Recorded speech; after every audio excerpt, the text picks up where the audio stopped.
پرۆژەی کاندیدێک بەرنامەیەکی نوێی کەناڵی کوردستان 24 ئەمن جەلال پەرێشانم کاندیدی ژمارە 25 لیستی 183 پارتی دیموکراتی کوردستان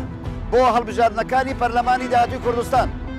من وەکو جەلال پەرێشان کۆمەڵێ پرۆژە لە مێشکمدا بۆ ئەوەی بتوانم لەو پەرلەمانە ئەگەر هاتو شەسمە بوو گەشتمە ئەو شوێنە تاوەکو خزمەتی خەڵکی کوردستانی پێ بکەم لە یەک لەو پرۆژە گرنگانە پرۆژەی پاشەکەوتی موچەیە هەمووتان دەزانن خەڵکی کوردستان تایبەت چینی هەژار و مامناوەن چەند بەدەست پاشەکەوتی موچە ناڵاندویەتی و هەروە پرۆژەی وەرزش کە خۆم کاری وەرزش دەکەم بۆیە دەمەوێت لەو پەرلەمانە چەند پرۆژەیەک بە تایبەتی ئەو دوو پرۆژە گەنگەشە بکەم و خزمەتی خەڵکی کوردستانی پێ بکەم. جەلال محەممەد عەبدوڵڵا ناسراو بە جەلال پەرێشان لە ساڵی 1960 لە شارەدەی سەرگەڕانی سەر بە قەزای دووبز لەدایک بووە. لە ساڵی 1982 پەیوەندی بە ڕێخستنەکانی پارتی دیموکراتی کوردستانەوە کردووە. دیبلۆمی باڵای لە ژمێریاری و بەکالۆریۆسی لە کۆلیژی پەروەردەی وەرزشی وەرگرتووە. بۆ ماوەی 8 ساڵ مامۆستا بووە لە چالاکی قوتابخانەکان. 15 ساڵ ئەندامی دەستەی کارگێڕی یانەی وەرزشی هەولێر و بەرپرسی ڕاگەیاندنی یانەکە بووە. 7 ساڵە سکرتێری یەکێتی تۆپی پێی کوردستان لەقی هەولێرە. 26 ساڵە وەکو بێژەری وەرزشی کار دەکات.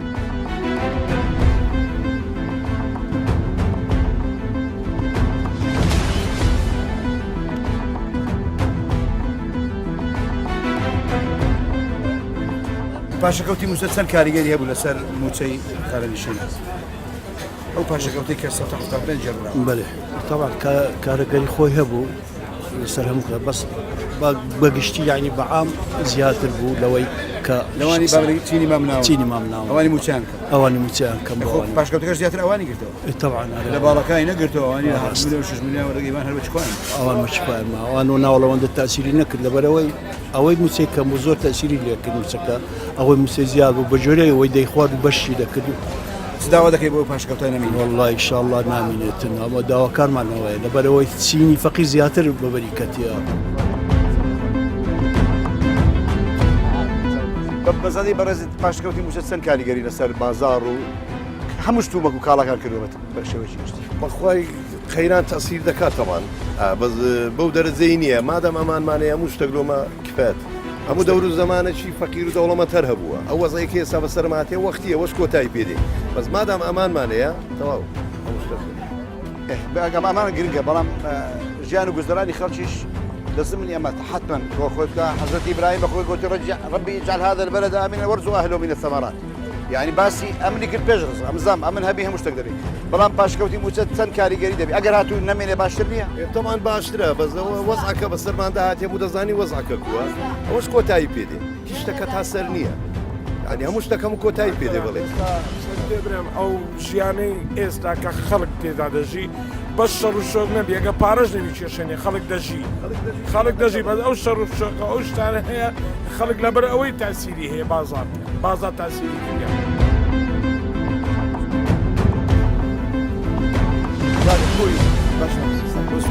پاشەکەوتی موچە بە مەزەدەی بەڕێستان چەند کاریگەری لەسەر بازار والله زۆر زۆرەکەی والله بازار هەست ئەتو پێش ئەوەی پاشەکەوتی موچە هەبێت ڕۆژانە چەند داهاتت دەبوو لەو دوکانی خۆت بەخوای داهات باش بوو ینی ئەمورەکە دەسوڕا و بە زیادەوەش بوو بەس بەڵام ئێستا کە پاشەکەوتەکە بوو وەزعەکەی بەڕاستیش با شێوان یعنی ئەگەر پاشەکەوتەکە بگەڕێتەوە دۆخی جارانی خۆی بازار و خۆرێتەوە مەزەدەی بەڕێستا بەخوای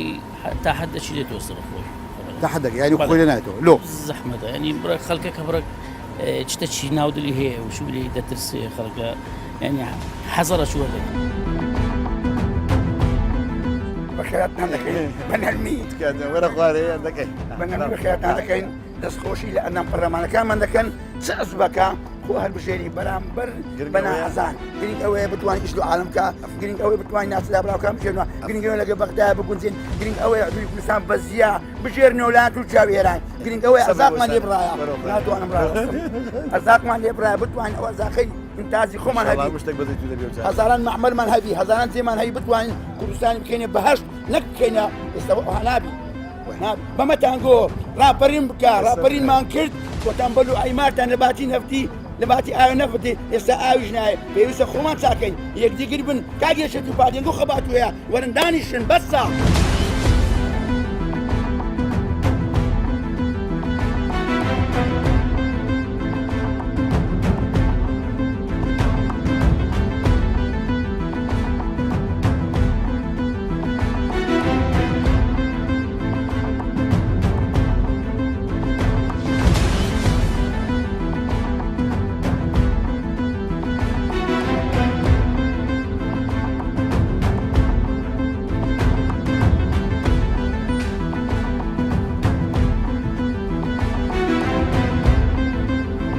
بەپێ ئەوەی پرۆژەکەی من تایبەتە بە پاشەکە و تیموچە و ئەو پاشکەش بێگومان کۆمەڵێ چین و توێژ لە کۆمەلگا دەگرێتەوە بە تایبەتی چینی خانەنیشیان بۆیە دەمەوێت سەردانیان بکەم بزانم لایوان چۆن باسی دەکەن و چۆن چارەسەری گونجاوی بۆ دادەنین.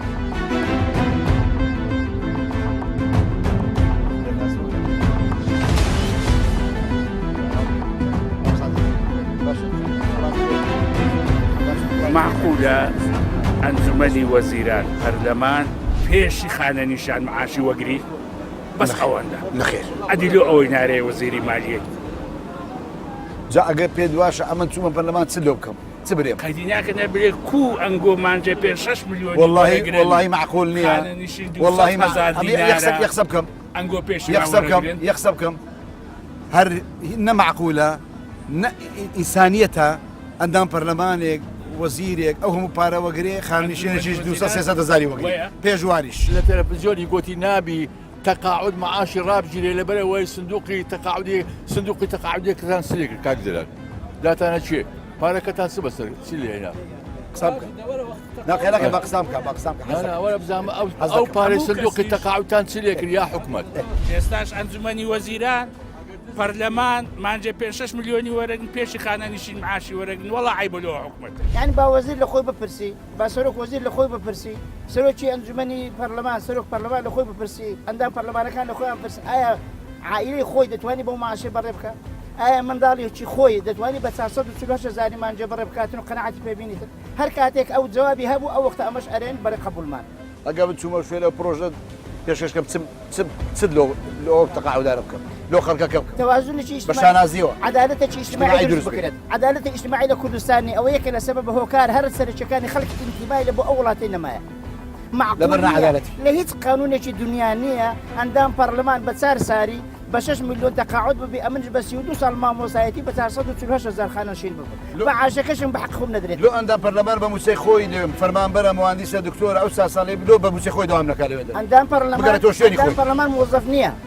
ئەندام پەرلەمان موظف نییە وەزیفەتی تەشریفاتی لە بۆ 4 ساڵەیە ئەو کابرای بە شەهادەت تەعین نەبووە بەدەنجی خەڵک تەعین بوو هەر کاتێکی دەورەی خەلاص بوو دەنجی خەڵک لێ وەردەگیرێ و دەستۆ جێی پێشی هیچ مناسبەی لە هیچ قانونیشی دنیا نیە کەسێک بە 4 ساڵ خانەنشین بکرێت وەکو ئەندام پەرلەمان ئەندام پەرلەمانەکان بەر لەوەی بیر لە خەڵک بکەنەوە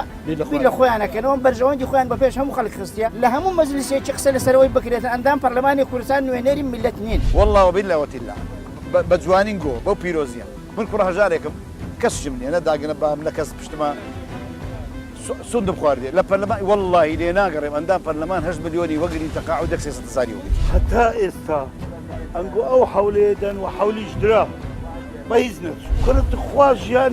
ژیانی مامۆستای وەکی من تەقاعد ببی و نەبی چییە مامۆستا خەلیل یا بەکەریم یەک لە مامۆستا حاجی کۆی دوو لە گەورە پیاوەکانی بواری پەروەردە و بواری نواندن مامۆستا خەلیل بەکەریم ئەگە من وەک براش گشتین گۆ چوومە پەرلەمان وەکو کاندیدێک چ بڵێم چ بکەم بۆ ئەوەی ئەنگۆ ئەو هەموو خەبات و ئەو هەموو خۆشەویستی پێشکەش بە وڵاتە تا کردووە بەرهەمەکەی وەگرن والله لە بۆ خانەنیشان بە خۆ دەزانین جەنابەت خانشی زۆر مەغدورن یەک لە ناحیەی موچەوە دەگرتن کە ماگانە وەکو پێویست وەرناگرن مەفروضە ئەوەندە ماندیبوون ئەوەندە خزمەتیان کردیان موچەکان بێتە ماڵێ کاکە نامانێ ئەمە بە خۆمان دەچین بەڵام هەندە بانقشێ زۆر قەڵەباڵە مەفروضەوە تەوزیع بکرێ یعنی خانشین دەچی لەو بانقانە ڕەزی و سەفیل دەبی 300 ساعات سەڵی دەگری بۆ گەرمایی ئەوزە موچەکەی بەرناکەوێ ئەو یەک دووەم تعدیلات کرایە لە کاتی خۆی ئەو تعدیلاتە ئەمەی شەمن نەکردیە مەفروضە هەندێک زوڵمەکە هەیە ئێستا من ئەوەندە خزمەتەمەیە 450 دیناری موچە وەردەگرم خانشینی ئەوە بۆ وەشتیوە 800 موچەی هەیە ئەوە شتیوە حاجیان پیاوە گەورەکانی بواری پەروەردە و فێرکردن چ هەیە وڵا پێم خۆشە کوردایەتێ بکەن یەک ڕێز بن عەدالەت هەبی لە هەموو ڕووەکەوە لە زوومی کامیرەکانی کوردستان 24ەوە لە بەرنامەی پرۆژەی کاندیدێک تەواوی یاخود بڵێن بەشێکی زۆری بازاڕی هەولێرمان بە قەیسەری و بە کوچە و کۆڵانەکان بەسەر کردەوە هەموو ئەو دیدارانەی ئەنجامماندا هەمویان چ کاسبکار چ وەرزشوان چ خانەنشین چ مامۆستا چ فەرمانبەر هەمووی داوای گەڕانەوەی موچەی تایبەتی خۆیان دەکەن واتە پاشەکەوتی موچە نەمینێت کەواتە بڵێن و نەڵێن پاشەکەوتی موچە کاریگەرێکی ڕاستەخۆی لەسەر ژیانی تێگەڕای خەڵکی کوردستان کردووە بەو چوری توێژانێکەوە ناومان هێنان کەواتە ئەرچی من وەکو کاندیدێک بۆ پەرلەمانی داهاتوی کوردستان ئەوەیە بتوانم ئەو سکاڵایانە و هەروەها ئەو داواکارانەی ئەو بەڕێزانە بگەینمە پەرلەمان و کاری لەسەر بکەم.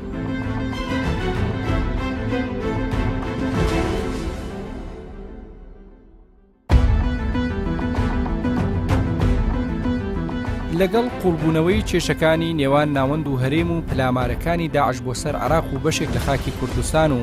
دوجار بڕینی بەشە بودجەی هەرێم لەلایەن دەسەڵاتدارانی عراقەوە قەیرانی دارایی سەری هەڵدا کەم قەیرانە هەر لە ساڵی 2014ەوە تەنگی بە هاوڵاتیانی هەرێمی کوردستان هەڵچنیوە کە خۆی لە کەمکردنەوە و دواکەوتنی موچەخۆران دەبینێتەوە.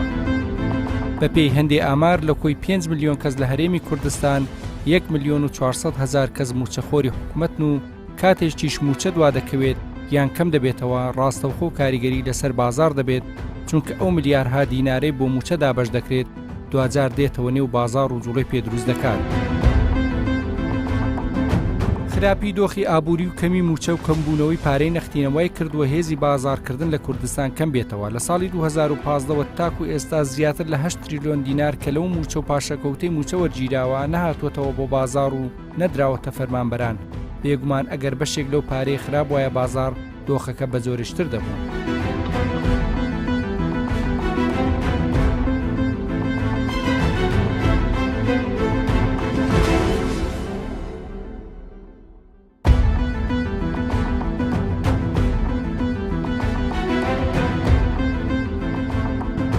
چ بکرێ بۆ وەرزش باشە لە داهاتوو چ پرۆژەکە بیتن؟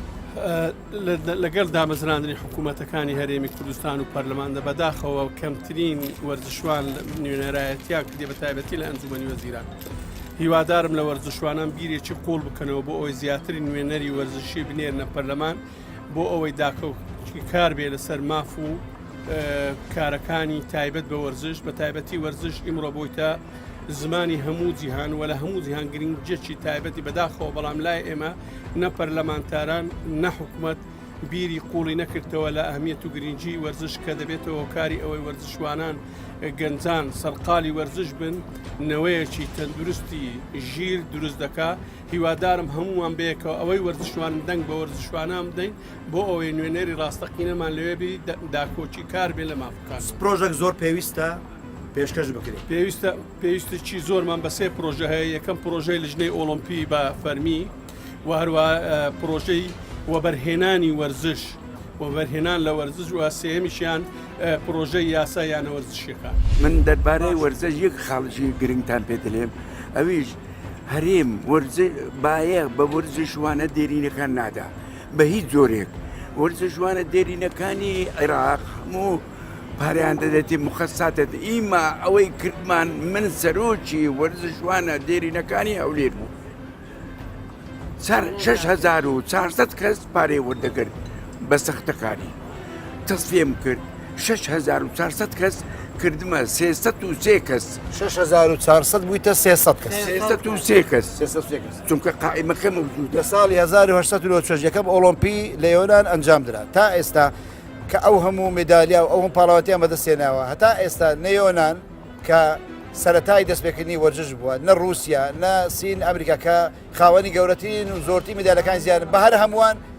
بە هەر هەموو ئەو هەموو دەوڵەتە 2000 وەرزشوانی دێرینیان نییە خێر بوو کورد 6,400 وەرزشوانی دێرین ئەگەر لایەنە حکوومەتە بايق بورزشوانا ديرينك ندا ورزشوانا تازه بيجيشوكان دلين امج روجك دي وجوانا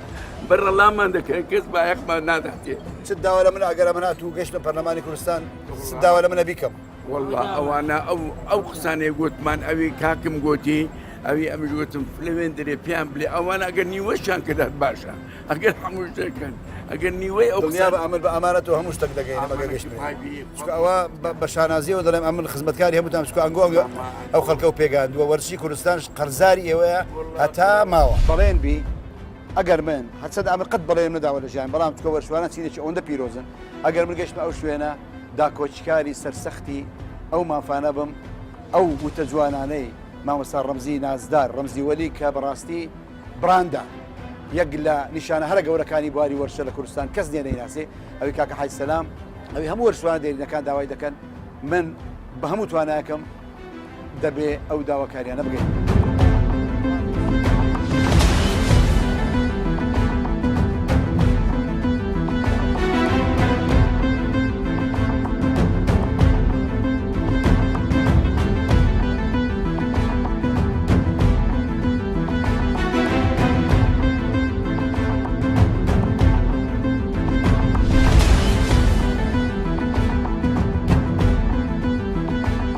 خۆشەویستان بێگومان ئێستا من لە ناو یاریگای شەید فرۆنسۆ هەرێری نێودەوڵەتیم لە کاتێکدا دوای ڕوخانی ڕژێمی سەدام دوای 2003 دەبا ئێستا ئێمە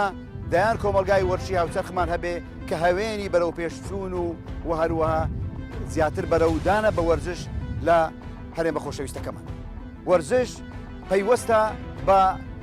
بنیادنانی کۆمەلگای وەرشی هاوچەرخ. وەرشوان دێرینەکانمان بینی گرەی و گازاندایان هەبوو وەرژوانانی تر لاوەکان تازە پێگەشتوان ئەوانە هەمویان ئایندەی وەرشی ئەوڵاتەن دەبوایە دایان کۆمەلگای وەرشی و دایان قوتابخانەی وەرشی لە هەموو یاریە جۆرا و جۆرەکان بۆ ئەوەی ئایندەی وەرشی کوردستان بەرەو پێشەوە بچێت کەواتە بێگومان ئەرچی ئێمەیە وەکو کاندید لە داهاتوودا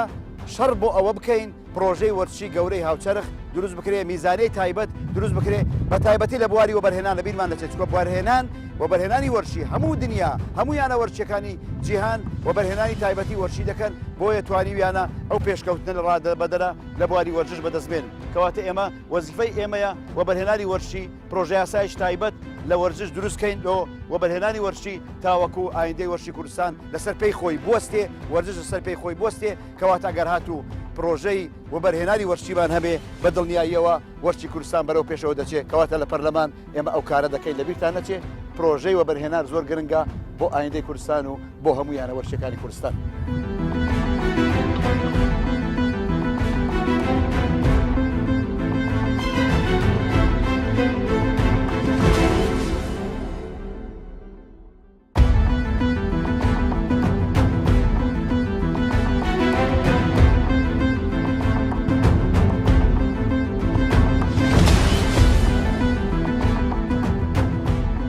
ئێستا من لە ماڵ یەکێک لە خانەوەدا بەڕێز و سەربەرزەکانی کوردستانی یەکیان مامۆستا یەکیان فەرمانبەر واتە هەردووشیان ڕاستەوخۆ ئەو پاشەکەوتی موچەیە کاریگەریەوە بزانین مامۆستا محەممەد وەکو مامۆستایەک کە خاوەن کۆشێک منداڵی هەیە لەسەر ئاستی زانکۆ لەسەر ئاستی بنەڕەتی ناوەندی دواناوەندی چ کاریگەری هەبووە پاشەکەوتی موچە مامۆستای بەڕێز فەرموو. کاک جەلال بەڕاستی پاشەکەوتی موچە زۆر کاریگەریە بووە یعنی هەتا وای لێ هاتیەکە وشەی پاشەکەوتی موچە جێت لێ دەبی کارەساتە ناخۆشترین وشەش لە ژیانم ئەو وشەیە پاشەکەوتی موچەیە لەبەرچە ئەمە پێشان بە خۆتان دەزان هەموو کەس یعنی حەسوودی بە مامۆستای دەبرد لە ژیانی مامۆستای خۆشترین ژیان بووە بەڵام لەگەر پاشەکەوتی موسا مامۆستا داڕمان مامۆستا وێران بوون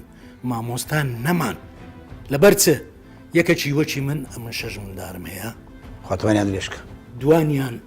لە کولیەینا ئەوەکانیت کە دوانیان لە ئامادەینا ئەو جە بزانە ئەو چارە هەر چاری تەکسی دەوێت یەکەچی وەچی من 1,670,000 وەردەگرت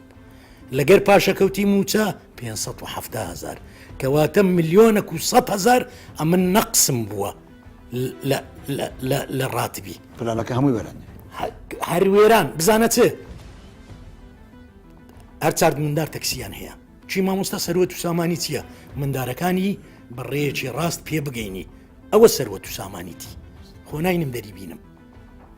دوانیان بە پارە لە کولیینە لە کولیە جیان ئەوانە هەموو ڕاوستە دەبی چ بکەی ئەتوو بچی قەرتکەی ئێستا من ئەو بۆشاییەی کەوا لە پاشکەوتی موچەوە بوو 45 ملیۆن دینارم ئەمن لەکڕم بزان ئەو 45 دینار چی کردە ئەتوو ناتانی ڕۆژێ 1000 دیناری بدەیە مندارت بباتە مەکتەبێ مندارەگرە مامۆستا چی بەسەر دێ تۆ پێشنیار دەکەیت لە بۆ من وەکو جەلال پەرێشان ئەگەر خوا پشتیوان بێ خەڵکەکە لەگەڵم بێ هاوکار بێ دەنگە پێدا بگەم پەرلەمان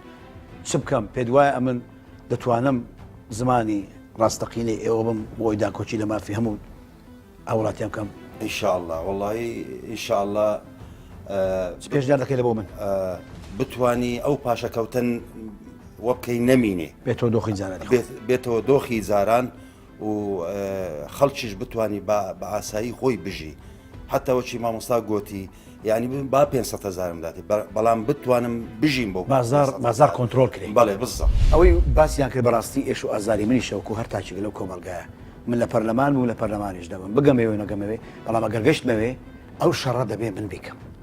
مادام هەست بە ئێش و ئازاری هەر تێشش ئەو کۆمەلگایە دەکەم دەبێ ئەو شەڕە لە پەرلەمان بیکەم بە شانازیەوەش بە وەزیفەی خۆمی دەزانم بە ئەچی خۆمی دەزانم دیسان دەڵێمەوە هیچ منە نییە هیوادارم بتوانم ئەو شەڕەتان لەوە بکەم و مافی خەڵکی مافخوراوە بگەڕێنەوە بۆ خاوەنەکەی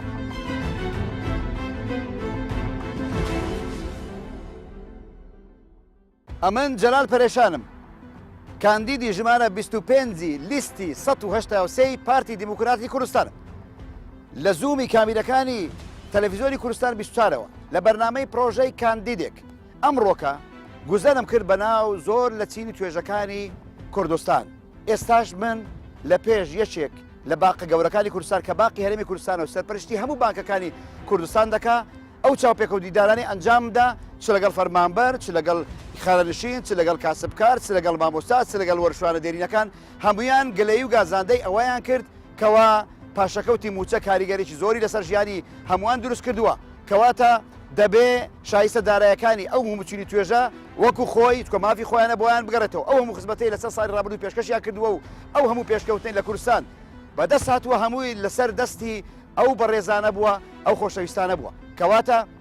منی کاندید کە ئێستا کاندیدم لە ژمارە 25 لیستی 1970 پارتی دیموکراتی کوردستان وەزیفەی منە ئەرچی منە منەتی تێدا نییە دەبێ بچم لەو شوێنە پیرۆزە ئەگەر گەشتمێ ئەگەر خوددا پشتیوانم بوو خەڵکەکە هاوکارم بوو دەنجیا پێدام لەو شوێنە داکۆچیکاری سەرسەختی ئەو چینی توێژانە دەبم دەبێ بەلای کەم ئەو موچە بگەڕێتەوە دۆخی جارانی خۆی بۆ ئەوەی خەڵک بە ئاسوودەی و بە ئارامی و بە کەرامەتەوە ژیان بەسەر بە چۆن دەکرێت هەمومان دەزانین موچەی پلە باڵاکان کە سەتانەوەتی خەڵکی کوردستان پێک دەین و لە 1,350,000 کەس 1,100,000 کەس موچەی خۆی وەردەگرت کەواتە ئەی وەری دەگرت ئەو چینە هەژار و داماوە بوو موچە کەمەکان بوو نامام ناوەندەکان بوو خوار 300,000 بوو ئەوی تر هەمووی موچەی خۆی بەپێی ئەوەی ئەوانە پلە باڵان ئەوانە ئەندامی پەرلەمانن وەزیرن وەکیل وەزیرن بەڕێوەبەری گشتین کە زۆربەی زۆریشیان ڕۆژانە 3 کاتژمێر دەوام دەکەن فەرمانبەرە قوربەسەرەکە ڕۆژانە 8 کاتژمێر دەوام دەکات هەموو قورسایەکە لەسەر شانی ئەو خزمەتەکە پێشکەش دەکات کەچی موچەیویش وەکو پێویست نادرێت کەواتە ئەرچی منە وەزیفەی منە ئەو موچە پلە باڵایانە نەبینێ منیش بوومە ئەندا پەرلەمان گوناحێکی گەورەیە من 6 میلیۆن و 8 میلیۆن وەگرم 4 حرەس و 2 پاسەوانم هەبێ لە گوندێکی ئیتالیان گوندێکی گرزی خانوم بدەرێ ئەویش بەو ژیانە کۆڵەمەرجێژیان بەسەر با نابێ دیسان دەڵێمە ئەمن وعددانم چکە وعد کەلیمەکی گەورەی بەڵام هەموو شتێک دەکەم بۆ ئەوەی حەقی خۆتان پێ بدرێ قەت قبول ناکەم منێکی ئەندا پەرلەمان ئەگە بسمەوێ ئەو پارە زۆرە وگرم ئەتۆش ئەو موچەکەمەوە گری و بەو ڕەزاڵەتە ئینشاءالله خوددا پشتیوان بێ ئەو شەڕەتان لە بۆ دەکەم دەیکەم چکە من کوڕ هەژارێکم بەدڵنیای ئەو شەڕەم پێ دەکرێت خوا یاری باوەرتان بێ و چاوتان ماسی